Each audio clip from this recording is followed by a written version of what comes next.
అక్కడ మళ్ళీ మాధవ్ ఎన్కౌంటర్ అయ్యింది. ప్రకాశం డిస్టిక్లో మాధవ్ ఎన్కౌంటర్ అయ్యింది. ఆయన ఎన్కౌంటర్ కావడం వల్ల ఇంకా పార్టీలు మామూలు డిస్టిక్ మొత్తమే దెబ్బతిన్నది. ఇక వీళ్ళు అక్కడింతమంది ఇక్కడింతమంది రమాకాంత్ జిల్లా కమిటీ, ఇప్పుడు సుధాకర్ ఉన్నాడు సాంబశివుడు, ఇక దాంట్లో వీళ్ళు వేరువేరుగా ఇక అప్పటికి రఘు సంతోష్ వీళ్ళు చనిపోయారు. సంతోష్ ఏమో అచ్చంపేటలోనే పట్టుకున్నారు. ఇద్దరు భార్య భర్తలని. పుష్ప సంతోష్ వాళ్ళ భార్య పేరు పుష్ప, సంతోష్ని వాళ్ళని అచ్చంపేటలో పట్టుకొని చంపేసినారు. ఎన్కౌంటర్ అయింది. రఘునేమో బీకే ఉపనంతల మేము నైట్ భోజనానికి పోతే బీకే ఉపనంతల ఇంట్లోనే పట్టుకొని ఒక రోజంతా ఉంచి బలగాలను అన్నీ పిలిపించి ఫైర్ చేసి చంపడం జరిగింది ఆ రఘుని. ఫస్ట్ ఫైరింగ్ అనేది అక్కడ ఎన్కౌంటర్ అనేది అది చాలామంది తప్పించుకొని వచ్చినాం. నైట్ పోతే నైట్ మొత్తం ఇంట్లోకి పోయింది కాబట్టి దొరికిండు. అదే మేము ఇంట్లోకి పోకపోతే దొరకకుంటుంది, బయట ఉంటే దొరకకుండా. మీరు సాంబశివుడు అప్పటి నుంచి కలిసే ఉన్నారు? కలిసే ఉన్నాను, మాతో పాటే ఉన్నాను. కానీ మీరు ఎప్పుడు దాడి చేయలేదు అక్కడ? మేము దాడులు చేసిందంటే ఇంకా ఎక్కడ సార్, మాకు ముననూరు పోలీస్ స్టేషన్ అటాక్ ప్లానే పెద్దది. చాలా సేపు జరిగింది కదా ఫైరింగ్? చాలా సేపే జరిగింది సార్. నైట్ మొత్తం ఎంతసేపు అయినా సరే దానికి అసలు పార్టీ నిర్ణయం అది? పార్టీ నిర్ణయం కమిటీ పైన 3-4 డిస్టిక్లు వచ్చినాయి అక్కడ. అంటే నల్గొండ, ప్రకాశం, గుంటూరు, ఇట్లా డిస్టిక్లు, కర్నూలు అందరు వచ్చిన తర్వాత మామనాడు డిస్టిక్ వాళ్ళు చాలామంది ఉన్నారు. అందరు కలిసి ప్లాన్ చేసి పోలీసులను అటాక్ చేయాలని ప్లాన్ ఉండేది. అంటే ఫస్ట్ డమ్మీ పోలీస్ స్టేషన్ ఇట్లా ఉంటుంది, మనం ఇట్లా దీని యాక్షన్ ఎట్లా చేయాలి, ఎట్లా ఎదుర్కోవాలనేది డమ్మీ యాక్షన్ చేస్తాం. డమ్మీ యాక్షన్ చేసిన తర్వాత రియల్గా దాన్ని పోయి అటాక్ చేయడం జరిగింది. అక్కడ ఫెయిల్ అయింది ఏంటంటే, ఒక మనోళ్ళు ఫైరింగ్ పోవాల్సిన టైం వల్ల పోకుండా ఆ టైము తప్పిపోతే ఫెయిల్ అయింది. టైం తప్పిండ్రు. అంటే తినే లంచ్ 8:30కు భోజనం చేస్తారు వాళ్ళు, సిఆర్పి వాళ్ళు నైట్. ఆ 8:30కు కరెక్ట్గా దాడి చేయాలి. ఆ తినే టైం వల్ల దాడి చేస్తే గందరగోళం పడి వాళ్ళు ఫెయిల్ అవుతారు, మనం సక్సెస్ అవుతామని ఆ టైం వల్ల చేయాల్సింది మాకు 1 గంట లేట్ అయింది. గంట లేట్ అయ్యే వరకు వాళ్ళు తిని ఎక్కడి పొజిషన్లకు వాళ్ళు ఎవరి డ్యూటీలో వాళ్ళు ఎక్కి వెళ్ళిపోయారు. అట్లా ఫైరింగ్ చేయడం వల్ల మాకు ఫెయిల్ అయింది. ఆ బండి తీసుకెళ్ళి పోలీసు పెడతారు, ఎడ్ల బండి, కూరగాయల బండి అనుకుంటా.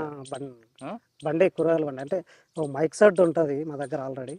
అట్లా ఎవరో రైతులు పోతున్నారు, పందుల కావాలి చేను కావాలి పోతున్నారు మొత్తుకుంటా అన్నట్టుగా బండి పోతుంటుంది. అప్పటికి మేము వెనకంగా ఒకరి ముంగలంగా ఒక పార్టీ, వెనకంగా ఒక పార్టీ అని ఒక టీములు ఏర్పాటు చేసుకునే వాళ్ళం అన్నట్టు. ఆ టీములు మా టీము అసాల్ట్ టీం అన్నట్టు. అంటే మేము డైరెక్ట్ పైకి సెంటర్ పోస్ట్ని కొట్టాలి. ఎవరు రజిత, నేను, అంటే ఇట్లా మేము కొంత మెదకు పాండు అని ఉన్నాడు. ఆ పాండు చనిపోయిండు. అక్కడ సామికి మా టీములనే మా ఇద్దరికి పడ్డాయి. మా టీమే పోవాల్సింది ముంగలంగా, వాళ్ళు ముంగలంగా అలర్ట్ చేస్తారు, మేము వెనకంగా వెళ్ళాలి. వెనకంగా పోయటం వల్ల మా టీములనే ఇద్దరికి ఎల్ఎంజీ ఉన్నది. ఎల్ఎంజీ ఒక అతను కొట్టే వరకు గొంతు కాడ పడ్డది. ఈ గొంతు మొత్తం కోసుకపోయి ఆనే పడిపోయాను. ఇక ట్రీట్మెంట్ చేసుకుంటా ఉన్నారు వాళ్ళు. అప్పుడు ఉమా డాక్టర్ మా దగ్గర, ఉమా అని ఉంది, ఇప్పుడు షాదినగర్ ఉమా డాక్టర్ ఉండే, ఆమె డాక్టర్ ఉండే. మేమేమో ఇక మిగతా వాళ్ళం ఫైట్ చేయడానికి రెడీగా ఉన్నాము. శ్రీశైలం నుంచి వచ్చి బస్సులు ఎందుకు ఆపారు? అంటే పోలీసు బలగాలు ఇక్కడ అచ్చంపేటకి వెళ్ళి మనకు రాకుండా ఒక మైనింగ్ పెట్టి అక్కడ ఒక ఫోర్స్ని పెట్టినాం. ఆ అమరావతి ఫోర్స్ రాకుండా అక్కడ ఒక మైనింగ్స్ పెట్టి అక్కడ ఫోర్స్ నాకు. ఆ సిరిశైలంకి వెళ్ళి ఫోర్స్ అంటే అక్కడ బలగాలు వస్తాయి అని చెప్పి అక్కడ కూడా పిలిపించుకుంటారని చెప్పి అక్కడ రాకుండా అక్కడ కూడా ఆపేసినాం బలగాల. అక్కడ ఎక్కడక్కడ ఆపేస్తేనే మనం సేఫ్ ఉంటాము, మళ్ళీ రిటర్న్ అయ్యి అడవిలోకి వెళ్ళిపోవడానికి. కానీ ఎక్కడెక్కడ బస్సులు ఆపేసినాం. రిటర్న్లో అవన్నీ ఆపేసిన తర్వాత మళ్ళీ అవే బస్సులు సిరిశైలం వచ్చే బస్సులని తీసుకెళ్ళి అప్పాపూరు, రాంపూర్ ఇది ఉంది కదా సార్, సలేశ్వరం వచ్చేటప్పుడు అక్కడ వరకు బస్సులో మేము అందరం సేఫ్గా వచ్చేసినాం. అంటే 2 డెడ్ బాడీలని తీసుకొని తర్వాత డెడ్ బాడీ ఒకటే, తర్వాత ఒక డెడ్ బాడీ అంటే తర్వాత ఇబ్బంది అయింది, కానీ ఆ డెడ్ బాడీ ఒక దగ్గర తీసుకెళ్ళినాం. తీసుకొచ్చి ఆయన దానం చేసి ఆ బస్సులో సేఫ్గా వచ్చి, ఆ బస్సులో కూడా సిరిశైలం నుంచి వచ్చే బస్సులో కూడా పోలీసు వాళ్ళు, ట్రైనింగ్ పోలీసు వాళ్ళు ఉన్నారు. కర్ణాటక పోలీసు వాళ్ళు ఎవరో ట్రైనింగ్ పోలీసు వాళ్ళు అని వాళ్ళు ఉన్నారు.